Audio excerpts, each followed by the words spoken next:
Hello বন্ধুরা, welcome back to my channel texture and অ্যারোমাতে তোমাদের অনেক অনেক শুভেচ্ছা।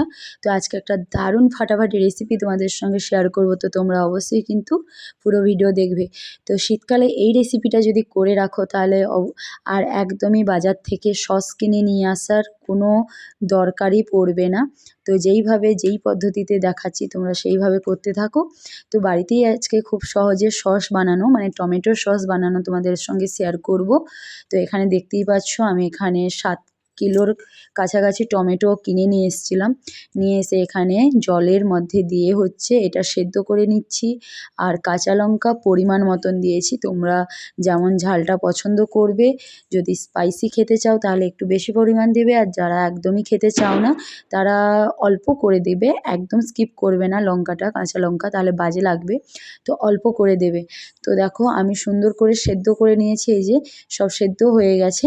এবার আমি কি করছি, এগুলোকে সুন্দরভাবে এইভাবে ম্যাশ করে নিচ্ছি, ম্যাশ করে বের করে নেব। যদি এই প্রসেসটা তোমাদের লেট হয় তাহলে কি করবে, মিক্সিতে পেস্ট করবে। মিক্সিতে পেস্ট করার পরে একদম পরিষ্কার কাপড় দিয়ে সুন্দরভাবে ছেঁকে নেবে, কারণ আমার ফার্স্টের প্রসেসটা অনেক লেট হচ্ছিল, সেই কারণে আমি সেকেন্ড প্রসেসটা অ্যাপ্লাই করেছি। এই যে মিক্সিতে সুন্দরভাবে পেস্ট হয়ে গেছে। এবার সুন্দর একদম সাদা কাপড় বাজারে কিনতে পাওয়া যায়, ওটাই নিয়ে এসে তোমরা কিন্তু করবে। ওইটা নিয়ে এসে সুন্দরভাবে ছেঁকে তো ওইটা নিয়ে এসে সুন্দরভাবে ছেঁকে নেবে। এই যে দেখো চিবড়ে দিলেই সুন্দরভাবে বেরিয়ে যাচ্ছে। তো এইভাবে পুরো প্রসেসটা কিন্তু কমপ্লিট করব। তারপরে কি করব তোমাদের সঙ্গে দেখাবো। আর এখানে আমি একটা গোটা রসুন নিয়েছি, সেদ্ধ করে নিয়েছি জলে দিয়ে। আমি খোসাটা ছাড়িয়ে নিয়ে মিক্সিতেই পেস্ট করে নিয়েছি। এখানে পুরো 7 কিলো টমেটোর পিউরিটা বেরিয়েছে, কিন্তু 2 গামলার মতনই বেরিয়েছে, আর খোঁয়াগুলো দেখতেই পাচ্ছ বেরিয়েছে। আর এখানে আমি বড় কড়াই বসিয়েছি। কড়াইটা তেঁতে যাওয়ার পরে, মানে গরম হয়ে যাওয়ার পরে, আমি কড়াইতে পিউরিটা দিয়ে দিয়েছি। দিয়ে এবার জাল দিচ্ছি উনুনেই। তো এটা গ্যাসেও করা যেতে পারে। তো বাড়িতে একটা নতুন উনুন হয়েছে দেখে ভাবলাম উনুনেই তোমাদের সঙ্গে মানে এই রেসিপিটা করি আর তোমাদেরকে একটু শেয়ার করি। তো উপরে এই যে দেখো, এই যে ভাতের মতন সাদা ভাত করতে গেলে যে ফেনাটা উঠে আসে আমরা বের করে দিই, সেইভাবে কিন্তু টমেটোর পুরো যখন জাল দিতে থাকবে তখন কিন্তু ওই ফেনাটা তুলে নিতে হবে, ওটা থাকলে কিন্তু নষ্ট হয়ে যাওয়ার সম্ভাবনা থাকে। আর এখানে চিনি আমি দিয়ে দিচ্ছি পরিমাণ মতন। আর যাদের বাড়িতে উনুন নেই তারা গ্যাসেও করে নিতে পারো। তো গ্যাসে একটু দেরি হবে, কারণ এতটা পরিমাণ পিউরি ফুটাতে হবে, তারপরে অনেক কিছু ব্যাপার থাকে সেগুলো করতে হবে, সেই কারণে। তো উনুন হলে খুবই ভালো, খুবই ভালো এই রান্নাটার জন্য, খুবই ভালো। তো এখানে আমি চিনির পরিমাণ দিয়ে দিয়েছি। তো এখানে আমি চিনিটা দিয়েছি 7 থেকে 8 চামচ, বড় চামচের 8 চামচের কাছাকাছি আমি চিনিটা দিয়েছি। তোমরা পরিমাণ মতন করে দিয়ে দেবে।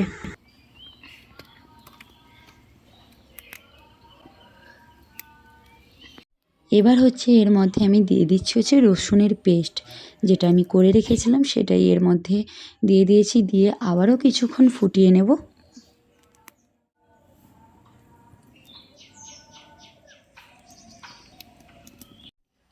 তো এখানে দিচ্ছি সয়া সস। আমি 3 থেকে 4 চামচের মতন এখানে আমি দিয়ে দিয়েছি।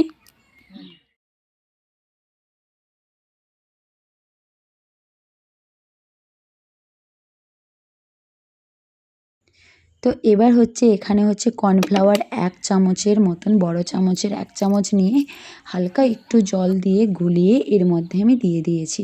আর তোমরা দেখতেই পাচ্ছ কতটা পরিমাণ কমে গেছে, আরও এটা একদম কমে যাবে। তো দেখো এটা অলমোস্ট ডান হয়েও গেছে। এবার আমি নামিয়ে নেব। আর এর উপরে এবার আমি ব্ল্যাক পেপার, মানে গোলমরিচের গুঁড়ো 4 থেকে 5 চামচের মতন এখানে অ্যাড করছি। উনুন থেকে নামানোর আগে তোমরা একটু ভিনেগারটা অ্যাড করে দেবে, 2 থেকে 3 চামচের মতন। আমার কাছে ছিল না বলে আমি দেইনি, ওটা দিলে আরও বেশি দিন ভালো থাকে। তো আজকে আর কোনো কিছু গার্নিশ করলাম না। ঠান্ডা করে নেওয়ার পরে হচ্ছে দুটো বড় বড় কন্টেনারে করে রেখে দিয়েছি। রেখে হচ্ছে ফ্রিজে আমি স্টোর করে রেখে দেব। আর এটা তোমরা সারা বছর ব্যবহার করতে পারো, যেমন মাছের ঝোল, মাংসের ঝোল আর চপের ক্ষেত্রে তো একদম পারফেক্ট। বাজার থেকে আর কিনে খেতে হবে না। আর যখন প্রচুর পরিমাণ টমেটোর দাম বেড়ে যাবে, তখন তোমরা এই সসটা অ্যাপ্লাই করতেই পারো। বাড়িতে সস বানানো খুবই সহজ। তোমরা বাজার থেকে কিনে খাওয়ার কোনো দরকার নেই, বাড়িতে এইভাবে বানাও। আর তোমাদের এই রেসিপি যদি ভালো লাগে, মানে এই সস রেসিপিটা যদি ভালো লাগে, তোমরা তো জানো কী করবে, লাইক করবে, শেয়ার করবে, সাবস্ক্রাইব করবে আর পাশে থাকা বেল আইকন বাটনে ক্লিক করে নিও। তাহলে আমার ভিডিও সবার প্রথম তোমাদের কাছে পৌঁছে যাবে। তো অসাধারণ একটা রেসিপি তোমাদের সঙ্গে শেয়ার করলাম। আই হোপ তোমাদের খুবই ভালো লাগবে।